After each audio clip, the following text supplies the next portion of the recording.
Hey everybody, it's Ron from Pick Dawgz. This is Ron's Rundown. We're going to go over the MLB games scheduled for Wednesday, April 3rd, 2024. If you like what you see, make sure to give this video a big thumbs up and subscribe to our channel. Don't forget to put your baseball picks in the comments section below. And if you're looking for my best bets, including my daily rundown best bet in the MLB, you can find those at the premium picks tab at pickdawgz.com. There's also a link in the description. Alrighty, here we go. Here are the games for Wednesday in Major League Baseball.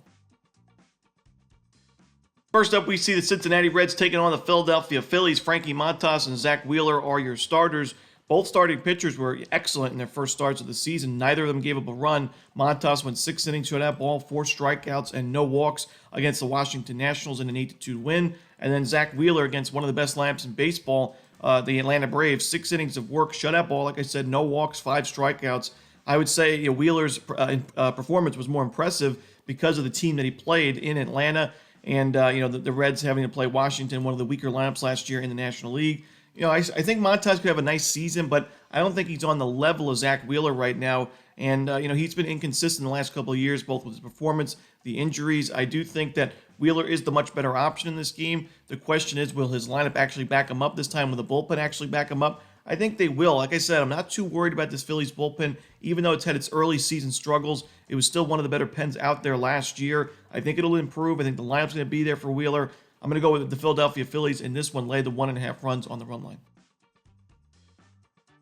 Next up, we see the Kansas City Royals taking on the Baltimore Orioles. Cole Ragans and Corbin Burnes are your projected starters. Two great pitching options in this game. I think both guys pitched pretty well. Cole Ragans, he was somebody I mentioned that last year in the second half of the season, one of the best pitchers in baseball. He had a 6-inning, 2-run performance against the Twins to start the year with 9 strikeouts to go with it. His control's not 100% right now, but I still think he's one of the better options in the American League Central this season in terms of starting pitching. And, Corbin Burnes on the other side, his Orioles debut did not disappoint. 6 innings of 1 hit, 1-run baseball. He gave up 1 mistake pitch, and it was to Mike Trout. Can you blame him? Mike Trout, one of the best players in the league. And 11 strikeouts, no walks. He was excellent. Both starting pitchers in great form to start the year. I think it's going to be a close game, entertaining game, but if that's the case, we're getting a ton of plus money with the Kansas City Royals. We're not getting a coin flip price, which I think this game kind of is, getting this kind of price with Kansas City. So give me the Royals here. I think they could certainly win this game by, behind a really good outing from Ragans. And like I said, that Orioles bullpen, while it was good the last couple of years and, going a lot of the same relievers on paper, when you look at the projected WAR, this team's near the bottom of the league. I don't think it's going to be a great bullpen this season. I think we have value fading the Orioles in certain spots like this one where they're just a gigantic favorite and there's a live dog with a strong starting pitching option on the other side. Give me the Kansas City Royals. Next up, we see the Los Angeles Angels taking on the Miami Marlins. Patrick Sandoval and A.J. Puck are your starters. Got to be one of my least favorite games, not just for Wednesday's card, but for the entire season so far. This is a really tough one. You got 2 left-handed pitchers that I have no faith in right now. But when you look at their first starts of the year, both guys had control issues. Sandoval only went an inning and 2/3, gave up 6 base hits, 5 total runs, 3 earned runs, 2 walks. A.J. Puck, who I had big expectations for, only went 2 innings because he had 6 walks given up. He had 4 earned runs as well. And you could say, all right, well, both starting pitchers struggle. Both bullpens aren't great, so why don't you take the over? But I also don't love these lineups right now, especially Miami. So I guess I would lean towards the over. And I do think that I think A.J. Puck has a better chance of bouncing back than Sandoval does in this ball game. So I guess I would lean towards the Marlins as well, but a game I'm running away from.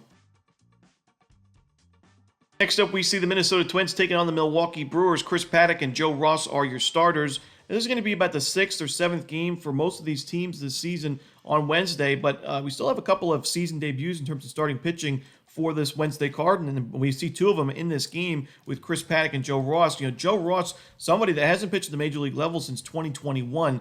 He missed most of 2022, and then he pitched in the minor leagues in 23 and struggled quite a bit in the minor leagues, and his control is the big concern for me. He walks quite a few batters. While he has good strikeout stuff, I do think he will, pile up the walks in a start like this, especially his season debut. Chris Paddock has also dealt with some injuries. He has, kind of been up and down. He was out of the bullpen at times, and last year he didn't pitch much. He only had 5 innings of work and 3 earned runs, a 5.4 ERA. I don't really have a lot of faith in either of these starting pitching options. You look at the bullpens, I think both of them pretty similar. I would say the Twins have the advantage there just slightly. Lineup-wise, I think the Brewers are there because Royce Lewis is banged up, so not available. He's on the IL. To me, I'm going to go with the over in the first 5 innings. I think both of these starting pitchers, I think either of these starting pitchers have the ability to give up good amount of runs early. both of them could very well do so as well. I think when the game gets late, I think both bullpens will be solid, but I think we see some runs early in this ballgame. Give me the over in the first 5. Next up, we see the Texas Rangers taking on the Tampa Bay Rays. Nathan Eovaldi and Aaron Civale are your projected starters.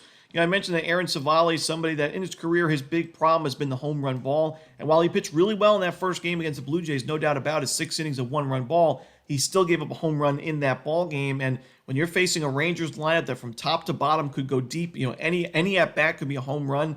It's really tough to have a lot of faith in Civale, especially also with Eovaldi on the other side, who pitched really well in his season debut, a quality start. And he's actually somebody also that's had issues with the long ball at times in his career, especially when he was a member of the Red Sox pitching at Fenway Park. But it was nice to see Eovaldi in those 6 innings of work have an 8 to 9 ground ball to fly ball ratio. Not something you usually see from Eovaldi, and not give up a home run in that game. So I'm going to go with Eovaldi and the Rangers in this one. I think the lineup is just too strong. I think Eovaldi is the better starting pitching option. Now, if this is a close game late, that's where I think Tampa Bay may be able to compete, but I don't think it's going to be. I'm going to take the Rangers on the money line. Next up, we see the Atlanta Braves taking on the Chicago White Sox. Spencer Strider for Atlanta, no official starter for Chicago. I don't need to know who the official starter is for Chicago. I can tell you now the Braves are going to be a giant favorite in this game. Maybe, minus 300 plus, honestly, because you got one of the best teams in baseball who dominated the first game of the series, and you got one of the best pitchers in baseball in Spencer Strider facing one of the weakest teams in baseball who has not played well to start the year, one of the worst bullpens, one of the weakest starting pitching rotation depth. So this is a lopsided matchup, and there's not going to be a lot of value with Atlanta. That's for sure. You're going to have to lay a crazy number even on the run line. So for me, it's run line laying the 2.5 runs or pass altogether. I think the Braves will win this game pretty comfortably. We saw that in the first game of the series, where unfortunately the run line wagers got voided because of the the rain. The weather forced an 8-inning ball game, so it didn't go the full 9 innings. And those run line wagers got voided. But I think if this game goes a full 9 innings, we're going to see the Braves win it by a pretty good margin. I'm going to go with the Braves and lay those 2.5 runs.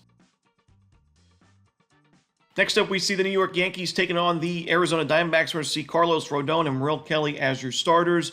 When you look at Carlos Rodon, you look at that final line for that game against Houston, it looks solid on paper, but I think it's misleading. I watched that game against the Astros. He went 4 1/3 innings of 1-run ball, and he had 4 strikeouts, but he gave up 3 walks. He gave up 5 base hits. The command was off. Not only was he missing outside the zone and walking a few batters, but he also was missing inside the zone quite a bit, and had the ability to give up quite a few runs. There was some sharp contact that line outs right to outfielders, and the Astros left a lot of men on base. They were struggling with runners in scoring position.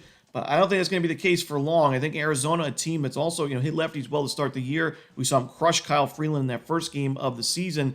I think they'll be able to get to Rodon, and they got a great starting pitching option on the other side, as well as the Yankees have been this season. I think it's going to be a tough matchup here against Merrill Kelly. He and Zach Gallen, a really dangerous 1-2 punch in that rotation this year, and have been the case for the last couple of seasons. And his first game, 6 2/3 innings of 1-run ball, no walks, 8 strikeouts.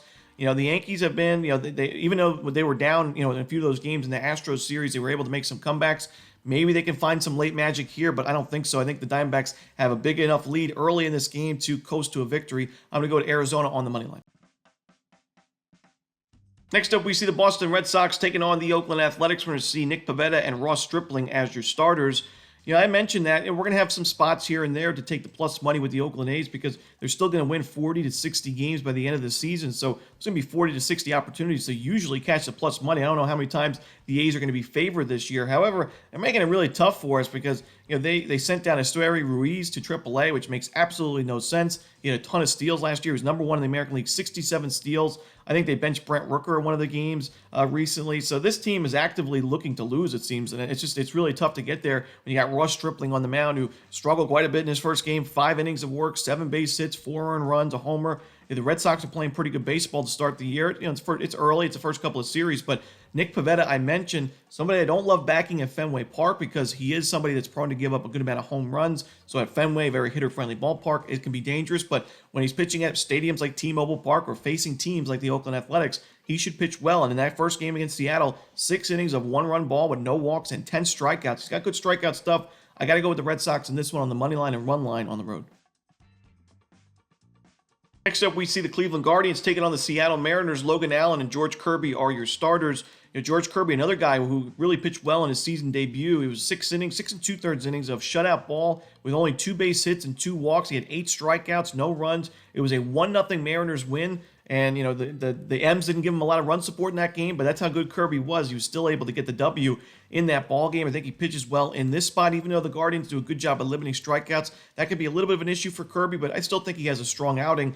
Logan Allen, we saw some really good stuff from him at the beginning of the season last year. He started to struggle a bit towards the end of the regular season, so it's also a bit concerning to see him struggle in that first game of 2024, where he gave up those 2 home runs. The strikeout stuff wasn't the best, 6 base hits, and that was against the Oakland Athletics. So now against a much better lineup on the road, I just can't get there with the Guardians in this one.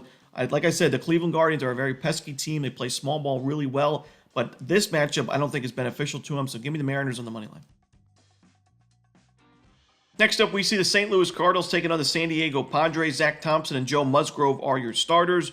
2 guys that have not had great starts to 2024, that's for sure. Joe Musgrove has now had 2 outings against the Dodgers and Giants. He's a combined 8 1/3 innings of 9 earned run baseball, so an ERA above 9 at 9.72. Only those 5 strikeouts, only 1 home run given up, but Musgrove's just given up a lot of sharp contact, a lot of base hits, a lot, base runners in general. And it's tough to have a lot of faith in his game. But on the other side, Zach Thompson did not look very good in his first outing. 5 1/3 innings, 5 earned runs, 3 homers. He had 4 strikeouts, and it was against the Dodgers, one of the best, if not the best, lineups in baseball right now. However, I still think that Musgrove has a lot better chance of bouncing back and pitching well in a game like this than Thompson does. And I think the Padres bats will be able to back him up here. It's a tough one, but I'm going to go with San Diego in a lean on the money line. Next up, we see the Pittsburgh Pirates taking on the Washington Nationals. Mitch Keller and Trevor Williams are your starters.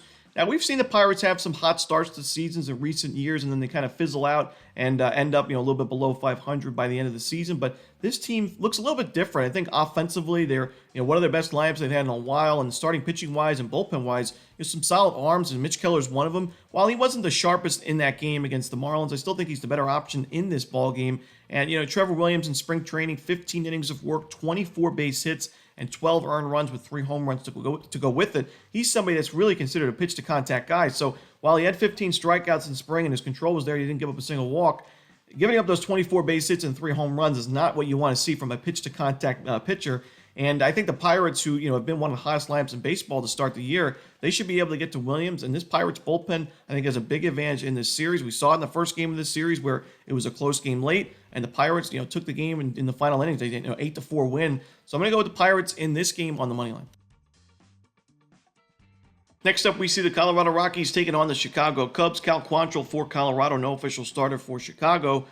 Cal Quantrill, severely a pitch-to-contact guy. He only had 1 strikeout in those 5 innings against Arizona. That's why I kind of questioned the move to bring him into, a Rockies team that plays at Coors Field, where, pitch-to-contact guys usually don't fare too well. I mean, you want to miss some bats at Coors Field to, try to limit the damage that the altitude can do for the opposing team. And, Quantrill gave up 9 base hits, 5 earned runs, 2 home runs in that game against Arizona. I think the Cubs will be able to get to him. We don't know who Chicago's going with to start this game, but I think the Cubs have the much better bullpen in this matchup as well. So I'm going to go with the Cubs and lay the 1.5 runs. I just can't get there with Cal Quantrill. Next up, we see the Toronto Blue Jays taking on the Houston Astros. Christian Javier and Chris Bassett are the projected starters. And when you're looking at both of these starting pitchers in terms of their first games of the season, there's no doubting that Christian Javier had the much better outing. He went 6 innings, shutout baseball, 6 strikeouts against a really good lineup in the Yankees, while Bassett took the loss at Tropicana Field against the Rays. He struggled in that one, giving up 4 earned runs, and that was an 8-2 loss for Toronto. However, when you're looking at Chris Bassett's numbers against the Houston Astros from 2023, he was absolutely dominant. He faced them twice, one at Minute Maid Park, one at Rogers Center in Toronto, and he went 14 1/3 innings combined with only 7 base hits, only 2 earned runs. He had 10 strikeouts, only 1 walk. He was excellent against the Astros. And we mentioned that last year the Astros struggled towards the end of the season against right-handed pitching, and we saw that in the Yankees series. Their offense was so-so, especially against those righties. I think that Bassett bounces back from that tough first outing against Tampa Bay. He was solid in spring training. I think he's going to be, strong overall this season. So I think Bassett bounces back. I think Javier pitches pretty well, but I also think that, in that game against the Yankees, there were moments where he was giving up some sharp contact. The Yankees had scoring opportunities. He had a 4-12 ground ball to fly ball ratio. So the ball was still in the air. Javier is somebody that's had some issues with the home run ball in his career. I think there's value with the Blue Jays in this ball game. I think there's value on the under. So give me the under and the Blue Jays on the money line. And the final game we're to talk about for the Wednesday card in Major League Baseball, it's going to be the San Francisco Giants and the Los Angeles Dodgers. We're going to see Kyle Harrison and Tyler Glasnow as the projected starters. Originally thought Glasnow was going to go for the Tuesday game, but he's moved to Wednesday. I mentioned that he's a really good option for Los Angeles in this rotation. He's in good form to start the year. It's nice to see his control, sharpened up in that last game against the Cardinals, where he walked 4 batters against the Padres in the Korean series, but only had 1 walk across 6 innings of work. He was able to get through 6 innings and only 1 earned run in that 7-1 Dodgers win. So far, Glasnow is 1-0 himself, but the Dodgers are 2-0 straight up and on the run line in his games. Kyle Harrison pitched well in his first start of the year, 6 innings, 5 strikeouts, but he did give up 2 home runs, and I do think the Dodgers just a really tough lineup to face for any starting pitcher right now, especially a young starter like Kyle Harrison. I'm going to go with the Dodgers here, lay the 1.5 runs. Not my favorite game on the board, though. And that's it. Those are the games for Wednesday. Hope you enjoyed this video. If you did, don't forget to hit that like button and subscribe, and put your baseball picks in the comment section below. Again, if you're looking for my best bets, you can find those at Pick Dawgz Premium. As always, this is Ron Romanelli. Good luck.